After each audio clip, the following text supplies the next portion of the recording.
sabon tsari da gwamnatin CNSP ta kaddamar a cikin faɗin ƙasa wanda yana da kyau a faɗaɗa shi zuwa wasu jihohi. Idan ba ku mance ba a bidiyon mu na jiya da ya gabata mun bayyana muku yadda gwamnan jihar Tawa ya kai ziyara ta musamman sansani na jami'an tsaro a jihar ta Tawa. A nan kuma gwamnan jiha na Maradi shi ma ya kai makamancin wannan ziyarar a cikin wasu sansanai na jami'an tsaro a jihar ta Maradi domin karfafa ma jami'an tsaro gwiwa da kuma kara musu kaini wajen yin aiki sau da kafa domin kare kasa da martabar kasa da al'ummar kasa. Kamar yadda muka samu labari da kwantarola janar na 'yan sanda gwamnan jihar Maradi mai martaba wato mai girma ya sami halarta wato wasu kamfanyoyi ko kuma sansanai na jami'an tsaro a wuri daban-daban a cikin jihar musamman ma kusa da iyakar tarayyar Najeriya inda gwamnan ya samu halarta wato ko kuma ziyara na kamfanya da kuma wasu sansanai na jami'an tsaro wanda suke cikin ƙauyuka wanda suke kula da wasu yankuna. Gwamnan ya samu rakiya ta manya-manyan jami'ai da kuma fadawa na cikin kananan gari inda kuma muhimmiyar wadda take taka mai baya a wannan ziyarar da yake a sansanai daban na jami'an.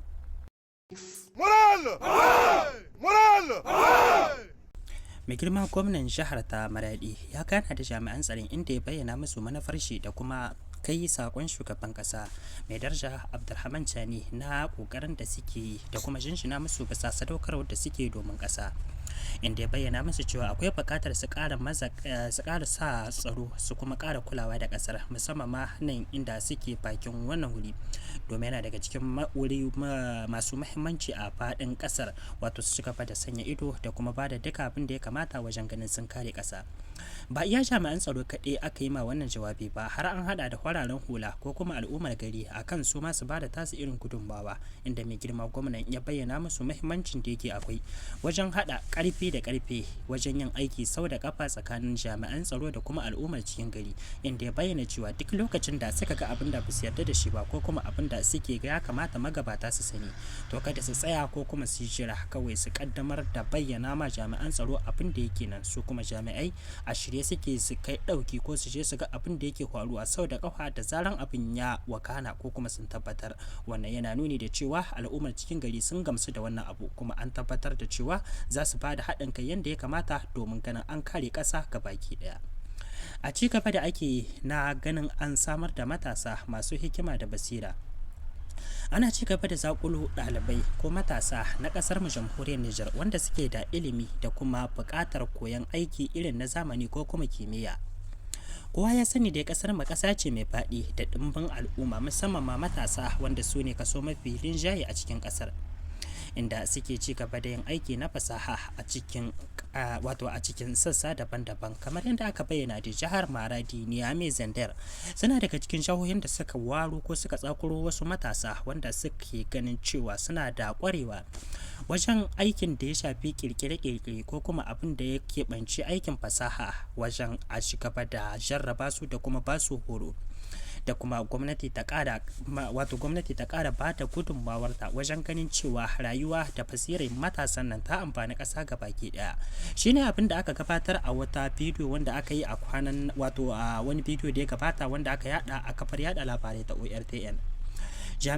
Matasan Nijar masu tarin basira da kuma faɗaɗa basirarsu ko kuma ƙoƙarin faɗaɗa basirarsu da gwamnatin CNSP take yi da kuma fatan ganin cewa sun zamanto wasu daga cikin jarumai wanda za su iya tsamo ma Nijar kitse a wuta sun ci gaba da bayyana tasu basirar. Wasu daga cikin malamai da kuma masu ruwa da tsaki wajen ganin cewa matasan nan masu fafutuka da kuma ilimi da basira na abin da ya shafi al'amari na kimiyya sun bayyana farin cikin su da fata da kuma gurin da suke da shi ga tawaga ta matasan nan wanda suke da ilimi na kolin koli a cikin kasar mu Nijar akan kere-kere ko kuma kwarewarsu akan ilimin fasaha da kuma mahimmancin shi ga ƙasa.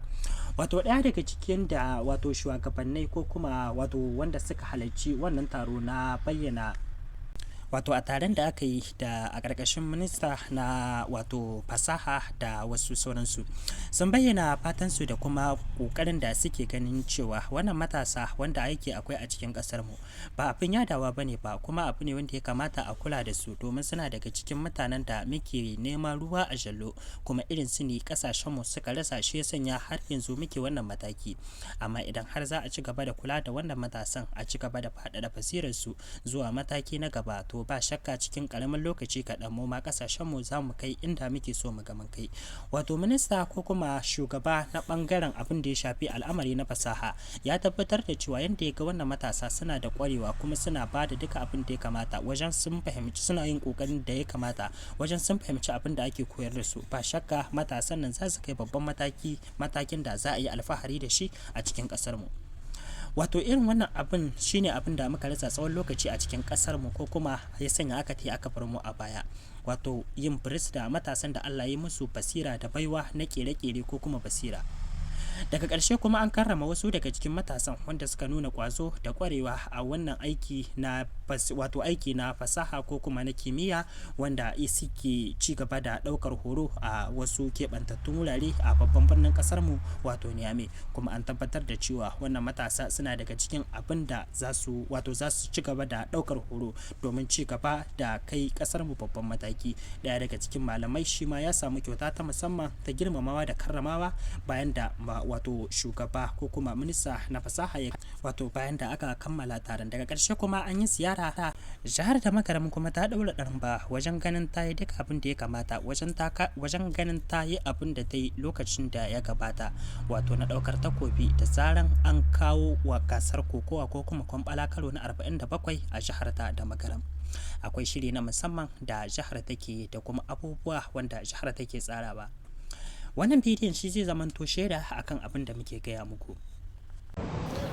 Kuma shafi wannan tasawa da na yi daga tawa ko gida na bin shi ba, wani tunani ne na yi na cewa wai sai in ji muna nan zamne tare da mutane sai ce wai to yanzu sai da Magaram in mun je mu ciyo takobi da Magaram. Kowa ma wai na faɗin haka, da wanda zan ma iya da wanda ma ba zai iya ba.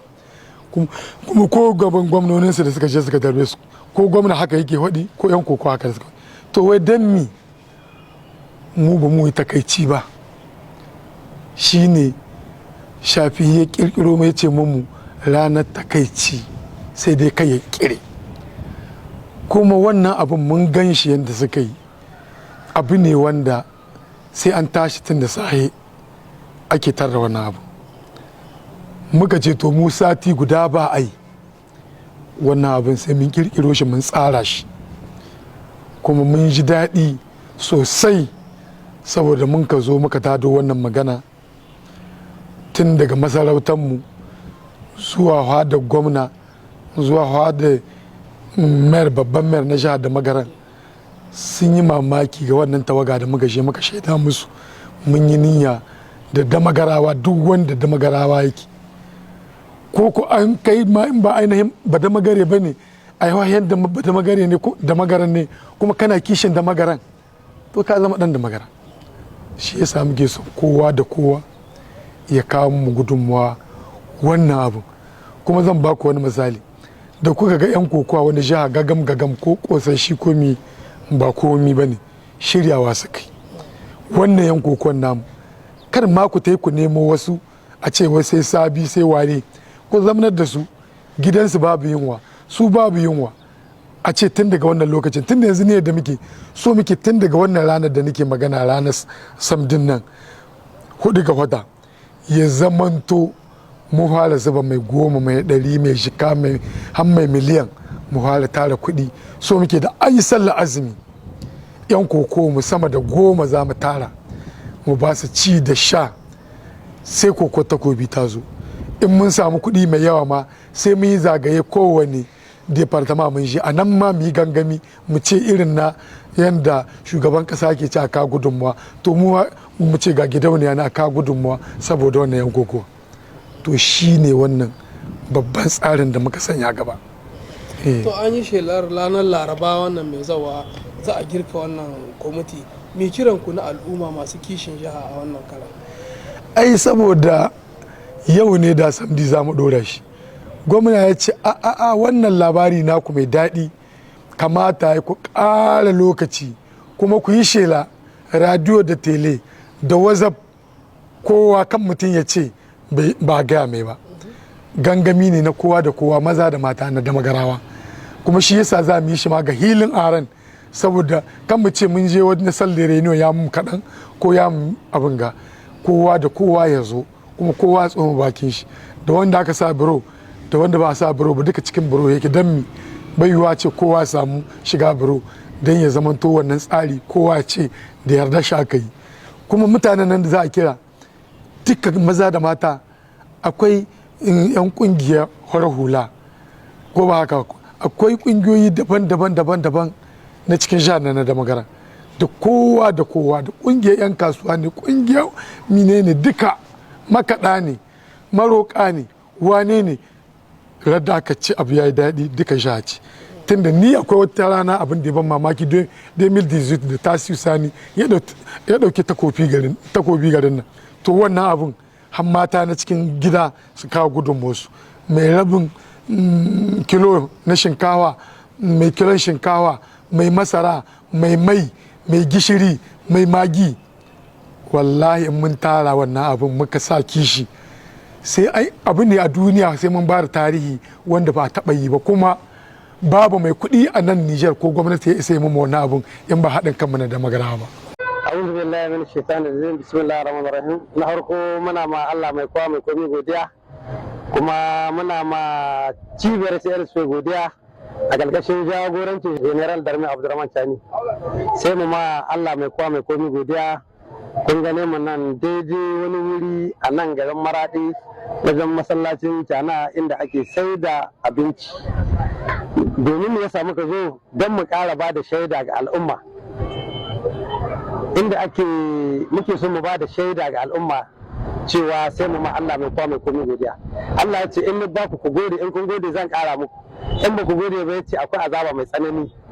To abin da muke ma Allah godiya, a lokacin da aka yi juyin mulki mutane Nijar in kuna tune kana ga abu biyu ne ya rage ma wanda aka bar muna, ko shi daga hannun Allah ne yake hitowa da ruwa da iska. Aka shaƙe mu, aka ɗaure, aka yi da baibiya, aka yi gindi, ba motsa ko ina. Amma Allah da ikon shi muka jure muka daure, saboda an ce neman inci sai an daure. Muka jure yau shine muke ma Allah godiya. Barar haka an kawo abinci yayi tsada, ana sai da masara jikka 40 ga bara. Yau gashi a kwana a tashi ta dawo jikka 12 nan da muke muku magana a daidai wannan lokaci. Hatsi bara yana jikka 30, yau gashi nan ana samun shi jikka 16. Wake yana jikka 70 bara, yau ya zo 23.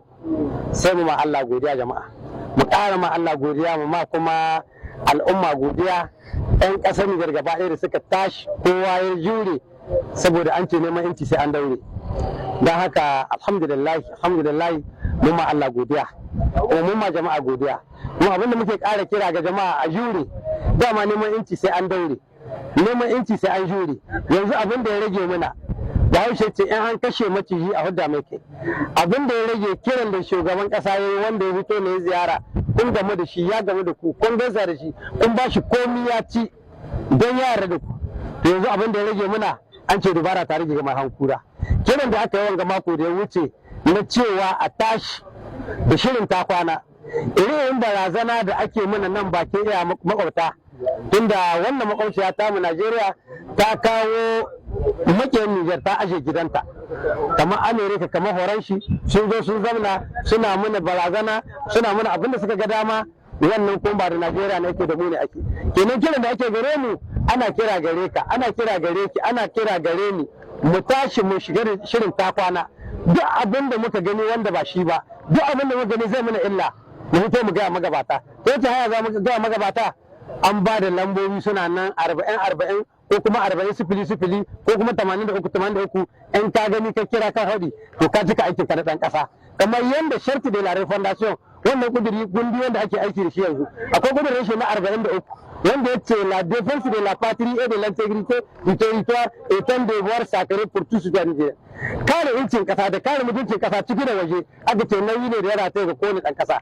Don haka ba mu da kwana, mu tashi mu kare mutuncin mu kare mutuncin kasar mu. Duk in mun ga abin da ba shi ba mu fito mu gayi, in ka gayi ka cika aikin ka na ɗan kasa.